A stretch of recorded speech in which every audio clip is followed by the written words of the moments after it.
Hey guys, Hank, Commander General of TMF Warrior, and we've got a show for you, so stay tuned.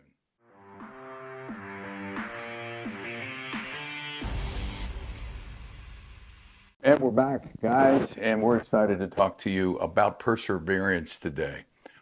Why perseverance, you might ask? Well, I went through, I want to share a little story with you today that has occurred to me recently. And it has to do with some family. A little history, a little background about myself. I grew up in Delaware, in the state of Delaware, and was raised by primarily a single mom with four sisters. The oldest being Leanne. Leanne is currently about close to 70 years old and probably 68 at the time now. But when she was young, she was probably 17 years old. She got married very young. And shortly thereafter, she had a beautiful daughter named Lisa Marie.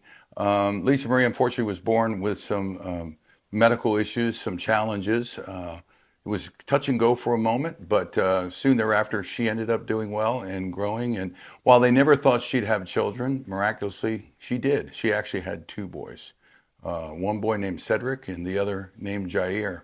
And sadly, of course, Lisa, who was just a beautiful soul, someone that I cherished greatly as I got older as a man.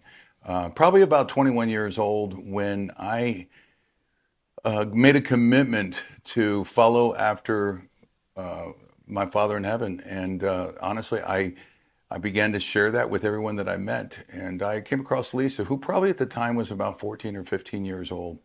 I believe she may have been, no, actually 10 years younger than me. She was only about 11 years old. And over a period of time, she saw my witness, my example, and I got to personally sit down in the car one night. I'll never forget it. And I held her hands and I led her to a personal relationship with Christ. Lisa, unfortunately, though, went through a really tumultuous time with her family.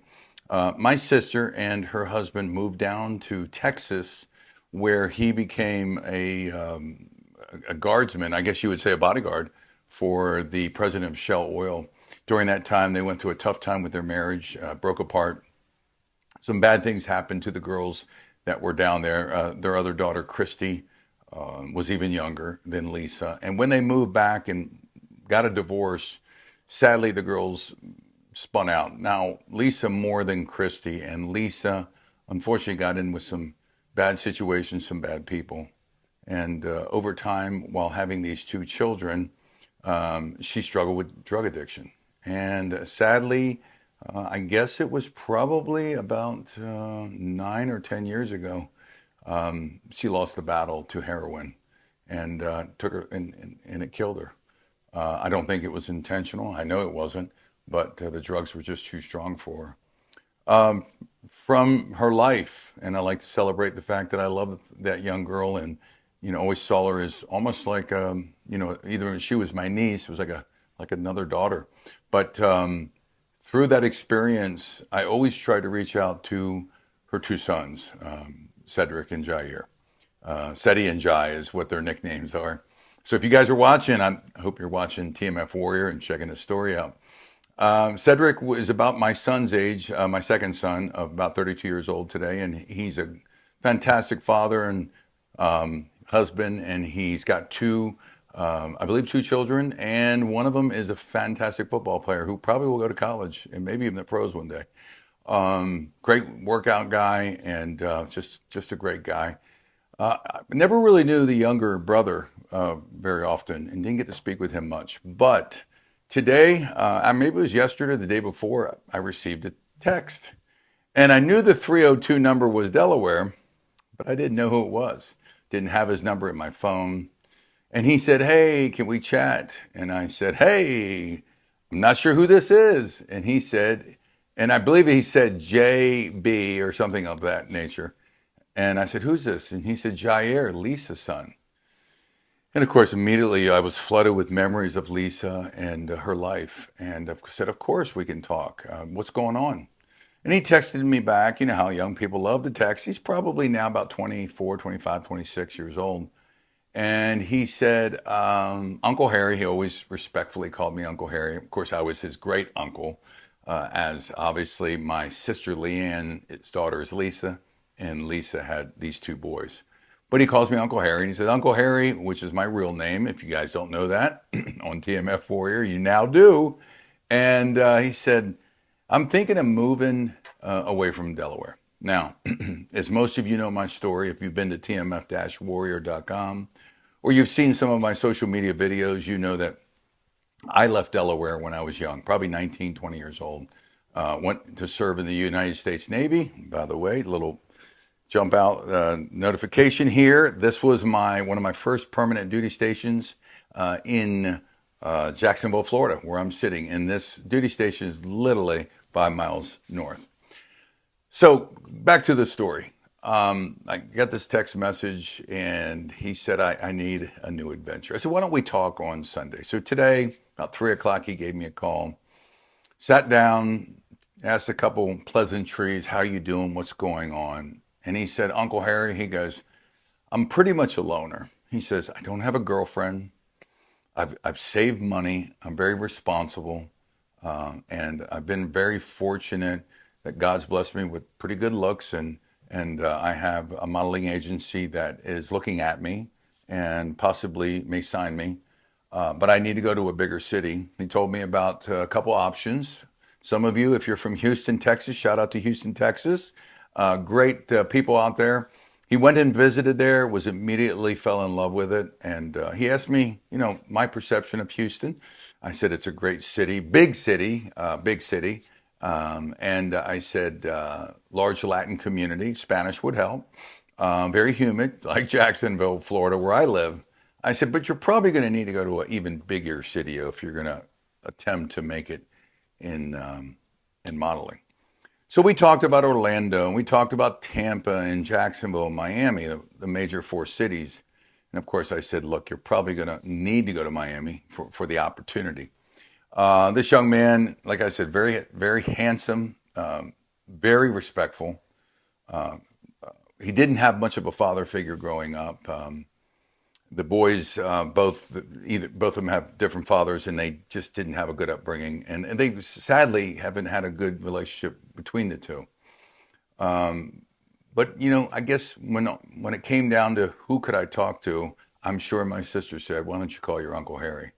So today I had a conversation with him, and it ultimately came down to this.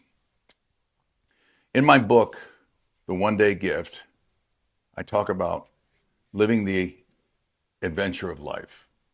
And I speak that in the subtitle, Enjoying the Adventure. And I said to Jair, look, bottom line is, you've done well for yourself. You've saved money. You're responsible. You don't have any tiebacks. I said, go for it, man. Go for it. Have the courage, have the strength to go live that adventure. Very few times in life do we have the opportunity to go on a great escape, a great adventure. I like to call it enjoy the journey. And this young man has the opportunity. He said, Uncle Harry, I've been very responsible. I've got months of savings for a place to stay, get a rental.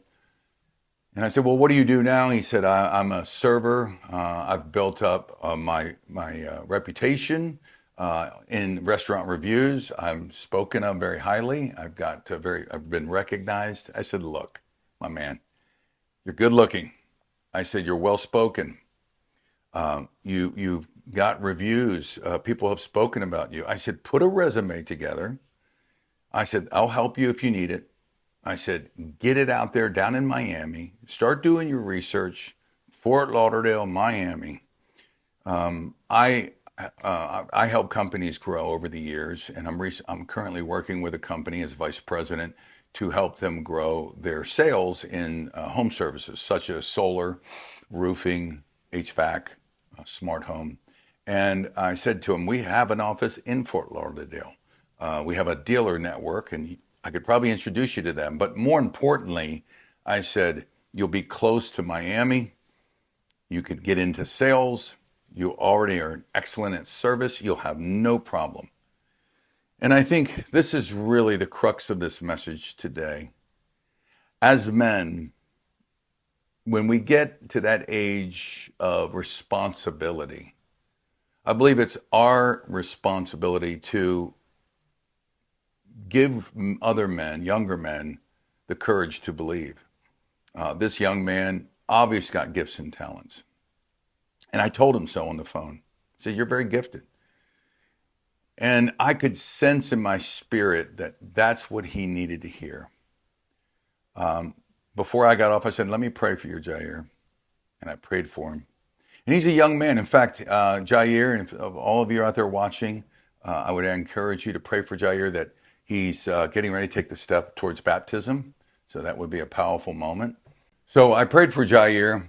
We bowed our heads and said a prayer. I asked the Lord to give him wisdom, continue to use his gifts, and most importantly, I let him know that the Lord was always there, was going to be with him, to never worry, never be concerned. He was not forsaken. And I think the biggest message I want to share today is the power of God never forsaking us, always being there through those trials. In times when we feel like we're all alone, we're never alone because God's with us. It was beautiful because shortly thereafter, I received a text, and Jai said to me, "Uncle Harry," he goes, "even though I didn't know you much during my 26 years on this earth, I knew when the time came to reach out to a man with wisdom, I knew you were the one I was supposed to talk to. And for that reason, I'm thankful." It was just a beautiful, it was a beautiful, just, a love letter to his great uncle that I was there for him. It meant a lot to me. So, Jai, if you're out there, I appreciate that. I love you. I love you, your brother. I love your family. I love your mom. I miss her. The good news is that Jai is preparing. He's getting ready to probably head south to Miami in the coming weeks or months, and I'll be there for him. I'll help him with his resume. He'll get a great job, I'm sure, as a server. We'll maybe get him hooked up with one of our authorized dealers in Fort Lauderdale to get started in solar or home services. He's going to succeed. But in life, men, I'm going to encourage you to always remember that, especially if you're older, if you're in your 40s, 50s, 60s, there's a lot of young men out there still struggling, didn't have fathers. Jai's father, I believe, went to prison for many years. Wasn't a good story, never really got that impact. And yet, he remembers some of the words I spoke into his spirit, even when he was a little boy. And he's still fighting that battle every day. He's a warrior. He's may not know it, but I believe he's a warrior in training. So for you men out there who are watching, who don't really have a father, who hasn't been there for him, there's a whole growing army, a network, a military of fathers here that will be there for you. As we get ready, May 1st is fast approaching. We're building our community app called Basecamp, and it'll be there that you'll be able to register, subscribe, be a part of this ever-growing network, this band of brothers, as we like to call it, and we'll be there for you, just like I was for Jai. So I'd like to leave this message with that encouragement. Men, you are not alone. Never fear. TMF is there for you. The Lord is there for you. We're there for you. God bless.